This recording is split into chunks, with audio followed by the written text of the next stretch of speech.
I picked a random business to show you how to rank #1 in Google for the competitive local keyword St. Louis motorcycle accident lawyer. Here is some of the data for this keyword. As you can see, it is a KD of 8. The most important metric here is the cost per click, which is at $45 per click. So any type of personal injury related keywords tend to have very high cost per click because they're extremely valuable. So what I did is I went down here and I picked a random business, and it happens to be Hoffman Personal Injury. So what I did is I went into Screaming Frog and I crawled the entire website. Very quickly, when we look at this site, we're looking at roughly 3,000 pages. 3,000 pages for a St. Louis personal injury lawyer, okay? That is a huge amount of pages. I mean, there's just really no reason that many pages should even exist. So 100% fact that there needs to be content pruning here. Now, with that said, we can look for easy opportunities, right? It's not so easy to go through all this content. It's much easier to look for kind of what are those low-hanging fruits that we can attack right away. Okay, so I'll show you real quickly. I found a bunch of paginated pages. I found a bunch of categories. I found a bunch of tags. Okay, so all of this stuff, first of all the tags can be deleted. We don't need tags. Tags are useless. They do nothing but cause duplicate content, index bloat, and all kinds of stuff that we don't want. Okay, so I would just delete them, literally let them 404. Maybe if they have some links, you could 301 to redirect them, but even then, I'd probably just let them 404. Okay, so delete the tags, and then with the categories, I would just make sure that the categories aren't competing with your main keywords, right? So categories should be independent of the primary keywords that we're going after. But even then, when it comes to categories on a WordPress site, which this looks like it is, just no index them. Do no index follow, not no index no follow, just no index follow, because we still want Google to be able to crawl this content, but we just don't need it in the index, okay? And then these paginated pages, if you're using Yoast, it tends to index these. So it's not going to kill you, but the thing is, the reason why there's so many of these, so many paginated pages, is because there's just so much content that probably shouldn't even exist in the first place. Okay, so looking at this, we're looking at roughly 1,200 pages right away that we could basically just eradicate, right? We can get them out of the index. So 1,200 pages we can remove from the index. And so we've already made the site leaner. We've already made it better just by doing this, okay? So I would spend a lot of time thinking about how we're gonna clean up this site, okay, as a whole, like across the board. I would integrate all the metrics so that we make good decisions. But for me, basically, I'm looking at a few things when I decide what to do with content. Number one, does it have traffic? Does it have impressions and clicks from Google Search Console? And does it have backlinks? Okay, if it doesn't have any of those metrics, then it probably shouldn't even exist. Okay, there's no real reason for it to exist anymore. No one sees it. It adds no value, and there's probably a reason why it has no traffic in the first place. Right? There's probably a reason why it has no backlinks, because it's probably not very good, right? So when we look at this, you can start to see a lot of problems when I sort this by title. You're just gonna see a lot of stuff that's kind of the same. So we go down here and we'll find stuff that's like exactly the same, like these daylight savings pages, all right? They're literally 2 pages, like there's duplicate pages of the same thing, all right? So like I mentioned, I'm not gonna get deep into the whole site, but this is where my mind starts to go. I start to think about where can I clean this up, right? Because this is just heavy. This is a heavy load on the site. There's a lot of low quality content here. And as we're all aware now with the Google's helpful content update, this is something they're looking at. Like if you have a site that has a bunch of low quality, unhelpful content, it actually will drag your other pages down with it, right? So we have to be very careful with the content that we publish. Just to kind of re-emphasize this further, I just took a batch of about 200 of these URLs and just ran it through Ahrefs, okay? And just to show you, like, look at all of these pages that have no keywords, no traffic, and a lot of them have 0 backlinks as well, okay? There is a ton. And this was just a batch of 200, and we're talking about 3,000 pages. So if you did this analysis across 3,000 pages, it's likely that you're going to see similar outcomes for the rest of the site, okay? More often than not, when I see a site like this, you're probably going to end up deleting, consolidating, or upgrading 90% of the pages that we see here, right? But for me, I start thinking about what can I delete, right? What can we just eliminate altogether? Because there's no reason to make a page better that wasn't maybe even built from the right perspective in the first place. So This is where I begin. Clean the site up, clean the content up, get everything squared away. Then once you've done this, now we've somewhat dug ourselves out of a hole and we can actually start to do some SEO. So all of these that are highlighted in red, we're looking at roughly 21 pages in this cluster, okay? This is not the right way to build topic authority. Okay, this is a huge mistake I see in the local level, and it happens so often. And this is basically like getting it right 50% of the way, right? So what has happened here is we've created informational content that does go after ideas that do have different intent. So that is the right idea to a certain extent, but it's just not the right execution. Because what happened here is we need to also make sure that that idea is relevant to the location that we're going after, right? So what you don't want to do is just create generic content about motorcycle accidents, right? You're just not going to get anywhere doing that, because what we want to do is we want to build topic authority at a localized level. Now, if you were going after national terms, this is a different story. But if you're going after localized terms, then we should go after keywords or ideas that are specific to that location. Okay, so all of this is, maybe you could turn it into St. Louis driven, but I would start looking at this and asking, like, are these ideas specific to St. Louis? Like, are they unique to St. Louis? Okay, and if they're not, then it's probably not a good idea. Okay, so I would basically look through this and see, is this the right strategy that we have here as far as building that proper topic authority? You can just use a very simple prompt like this, okay? Just says, give me 20 link bait ideas for, and then you just put whatever the keyword is, and then just say, make sure it's specific to whatever location you're going after. So obviously if it's local, we want to go specifically. And what you'll find here is it will produce, I'd say, like, usually 60 to 70% of the ideas are pretty solid. Like, they may not be the exact idea that you want to use, but at least it gives you a good starting point. Okay, so like this one here, the 5 most dangerous intersections for motorcyclists in St. Louis. Okay, that's a very legitimate concern. Okay, like, if you're a motorcyclist, you need to know where the most dangerous intersections are, and there are many dangerous intersections in St. Louis. So this is very good, right? This is a great one. This is great link bait. This is a great piece of content. Not only does it appeal to the ideal client, but it actually functions really well as link bait as well. People would want to link to something like this, right? Because it's gonna be detailed. It's gonna have data, and likely will increase your odds that this could form as good link bait. The other component of this too is notice that every single idea includes our core topic here, right? Our core topic and our core location, right? All you have to do is repeat this for any keyword they're going after. This is how you build topic authority on the local level, okay? And you can use ChatGPT to come up with these amazing ideas for you, and then you just have to go and execute on them, all right? So these are really content centric. The other thing you can do too is have it actually produce some free tools. Free tools, checklists, templates, anything like that is great for link bait as well. Okay, so compensation calculator, case evaluation quiz, like all of this stuff is great. And if you can make it specific to St. Louis, even better. So the first thing I want to look for is that primary keyword in the most important spots. Okay, so the most important spot to begin is the URL. All right, so when we look at this, it's not in the URL. Right? We just have motorcycle accident attorney. And the way that I like to think about this is if you eliminated this part here, and this is all Google had to work with, right? If there was no other context that exists, and all Google had was just this one little part of your URL, would Google know that this business is in St. Louis? The short answer is no. Right? Google just would not know.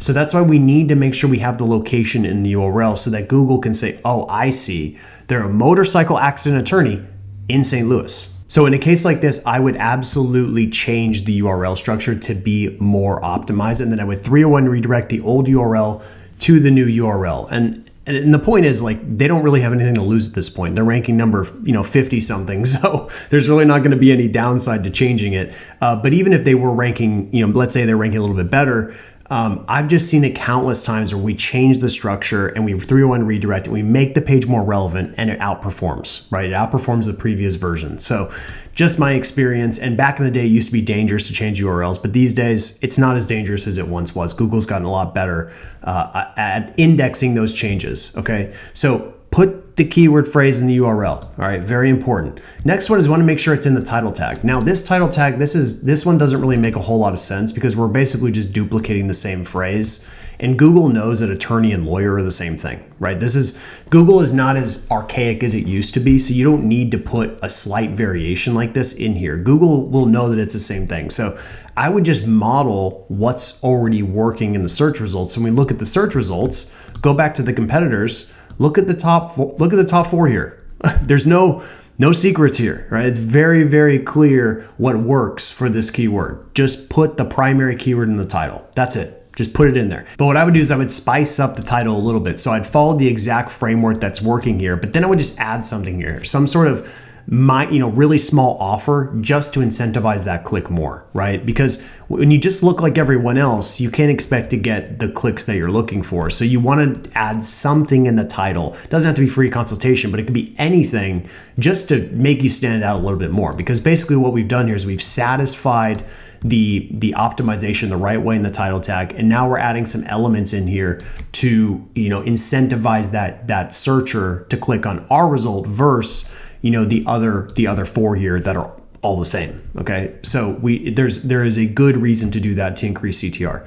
All right, so going back to here, so we know we need to get the title squared away. And then now let's look at the meta description, okay?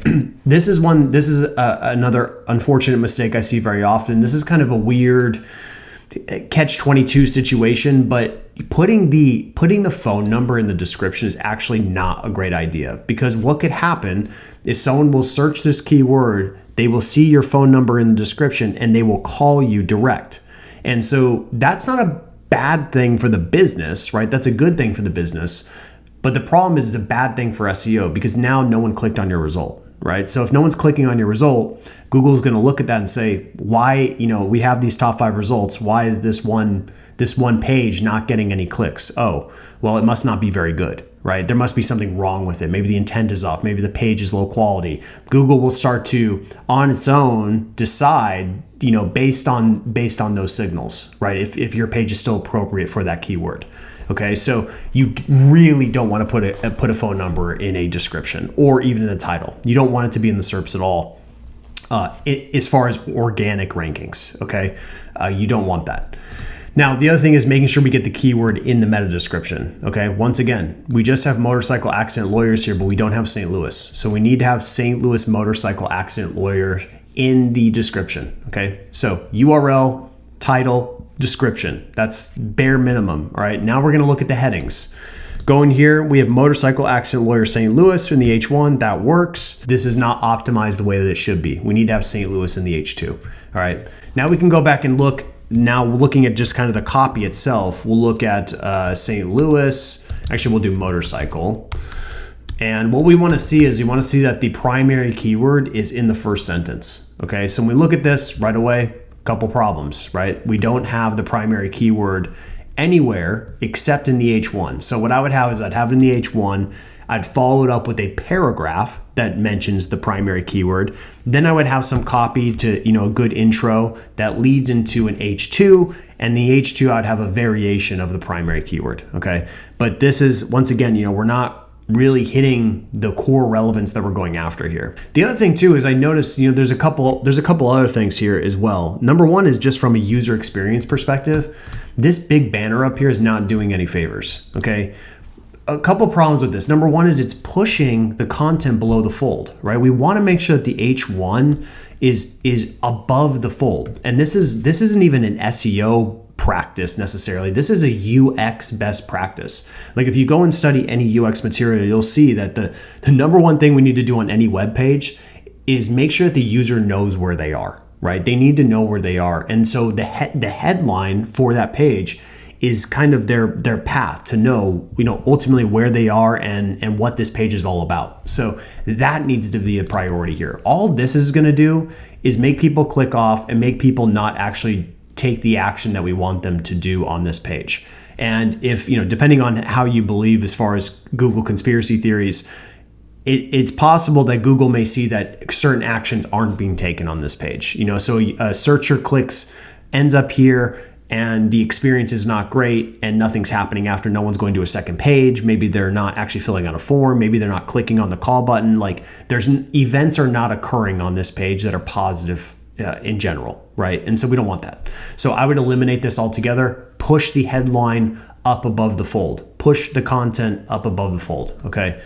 Some other minor things, if you're gonna put a phone number anywhere on the website, it needs to be clickable, okay? So it's clickable up here, but it's not clickable right here, right? So if someone's on mobile, it's going to be a real problem because they're going to have to go and try to remember this number and type it in.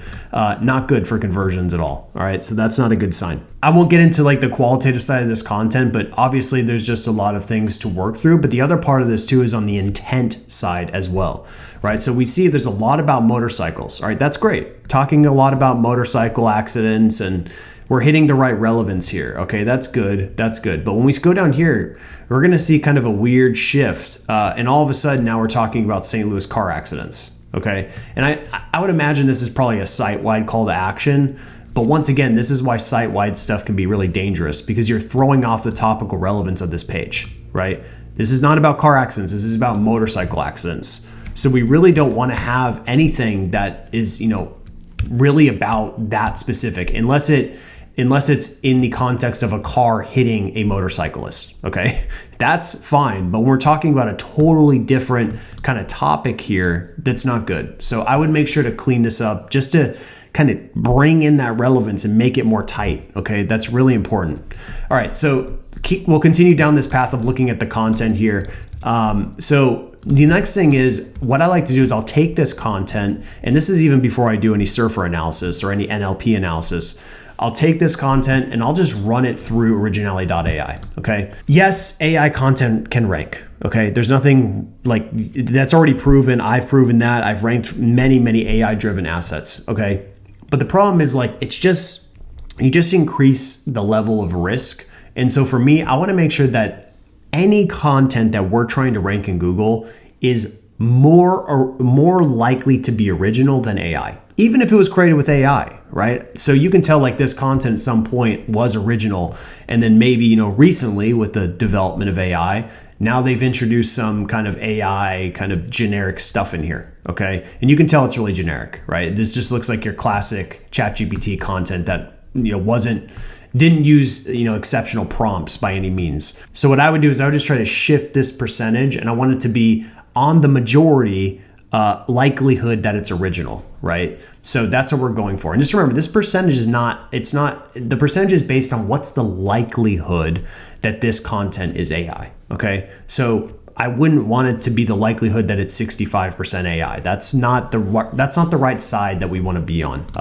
So for me, it's more just about being able to sleep at night more than anything. Okay. So, and if you've been in SEO for a long time, if you experience Panda, you experienced Penguin or any of these updates, sleeping well at night is a good thing, right? You don't want to have to deal with that volatility, or even just introduce levels of risk that make me have night sweats. So this is just one way to prevent that. All right. Next thing is I take this content once again and I run it through Hemingway. All right. And what I want to see is this content, is it well written? Okay. And we look at this, it's not horrible, right? It's not bad. It's got some, couple sentences that aren't super readable, but it's not bad. I've seen much worse. And then I'll take this and I'll run it through Grammarly. Okay. Once again, with Grammarly, we're sitting at about 82. There's opportunity to improve this content overall. All right. So we haven't even gotten into the actual content itself. Is the content actually engaging? Is the content actually helpful? Is the content actually good? Okay. I'm not even going to get into that because that's just a different kind of, thing altogether. And there's already so many opportunities that I would want to fix all of the other stuff first before even getting into the actual qualitative side of this content. All right. So just that alone, we can make a lot of moves, tons of moves. Next thing is going into Surfer. All right. So you run it through Surfer, and I did St. Louis motorcycle accident lawyer. And what I want to see is the page optimized well for natural language processing, or NLP, which really just means relevant keywords. Okay. Keywords that are relevant to the main idea. But what Surfer does, and what a lot of NLP driven tools do, is they scrape the top 5 or top 10 results. Actually, sometimes even more than that, maybe up to 25 or in the top 50 results. And they gather all these ideas. And basically what you're looking at are all the opportunities or all the keywords that tend to exist on pages that rank well. So you're just modeling what's already been proven to work. Okay. Now, with that said, like you can just basic on-page SEO will get you far, but this will certainly help, because what I'm looking for is not necessarily because I want to get a certain surfer score. What I'm looking at is did I miss some stuff here? Did I miss some topics that I could have covered on this page? Or are there topics here that I could actually build out separate assets for to build more topic authority, right? So there's just a lot of opportunity here. And this is why this is so important to think about, can we integrate these ideas on the page, or does it warrant creating a new asset? Okay. So I look at that.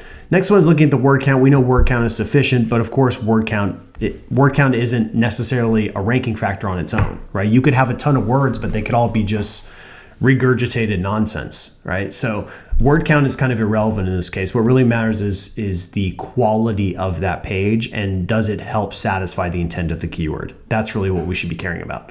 Okay, so everything else here looks pretty good, but definitely room to improve on the NLP front. All right, so next thing is we want to ultimately look at the biggest variable of all, which is backlinks. Okay, so as I mentioned before, when we were looking at this, we can tell that on the surface, things look okay, right? We could look at this from a quantitative perspective and say, wow, we're beating the competitors, so why are we not ranking? But the real picture is very different. Okay, so we're gonna go and look at the backlink profile. And so what we're looking at right now is an Ahrefs, and we're looking at the exact URL here. Okay, this is the exact URL that we want to rank.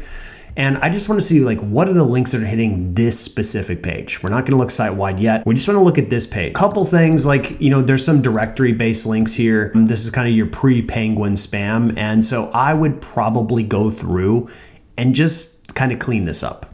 You don't need to use this rich of keyword-rich anchor text on a directory. I would never use keyword-rich anchor text on any directory. The only time I'd ever use keyword-rich anchor text is in a informational piece of content, an editorial-based link. I would do it. But even then, I'm very careful. But for a directory, it's just 0% should use exact match on a directory, because this is not good. This is way too over-optimized and way too dangerous and leaves a massive footprint. So would not recommend that. So if this was my website, I would start to go through and clean up this anchor text, make it more general, make it more specific to the brand. Okay.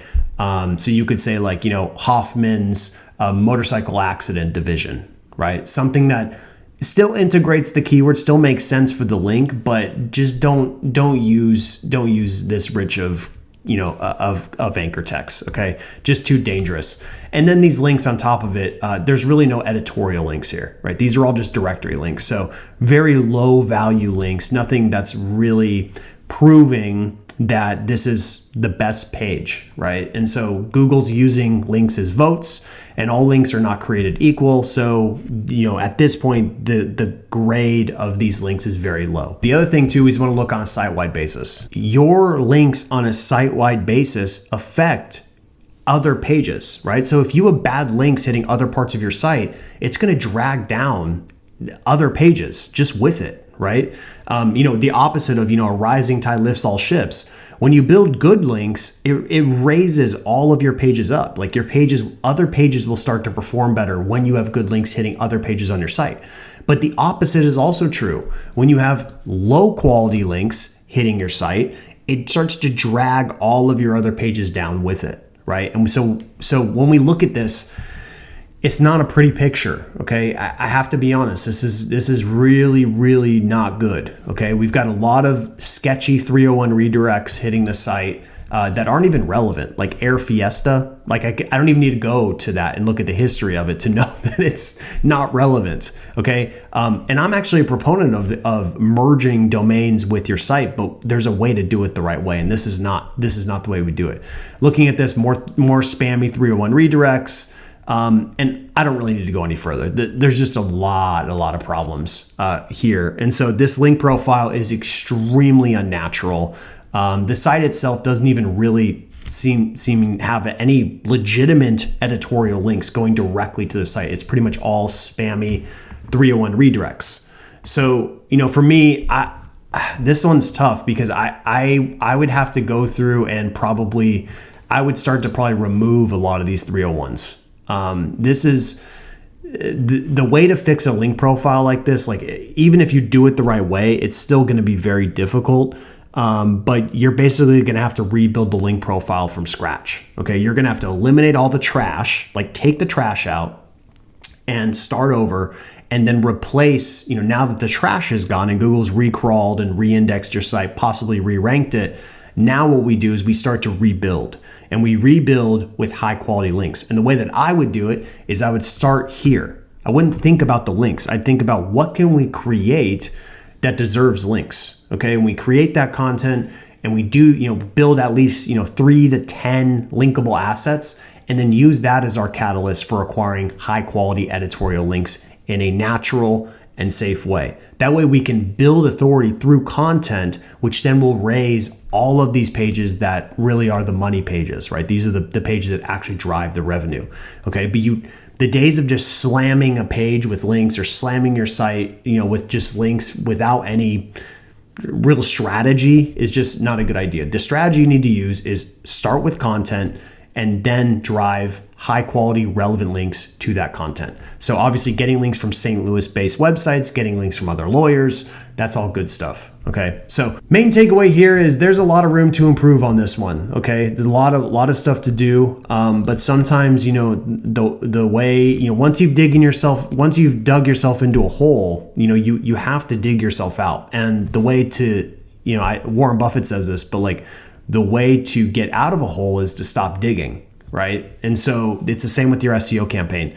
And so whenever you bring a client on or a campaign like this, like, I think it's important for businesses to understand that, like, if you've spent the last 5 to 10 years doing what I just showed right here, you can't expect to see results in a couple of months. If you spend 5 to 10 years digging yourself into a hole, it might take 5 to 10 years to get out of the hole. Right? Not saying it will. I'm not trying to be pessimistic, but I'm just saying you should have low expectations for how long it's going to take you to get out of a hole. For me, if this was my business and I showed what I'm showing today, I would probably just start fresh.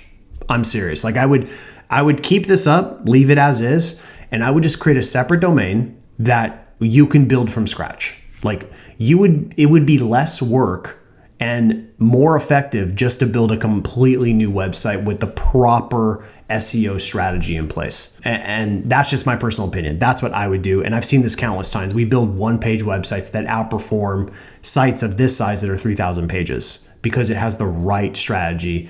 And we're deploying a lot of things I talked about here today. Thank you so much for watching. And if you want to learn the exact process I use to diagnose Google rankings, watch the next video.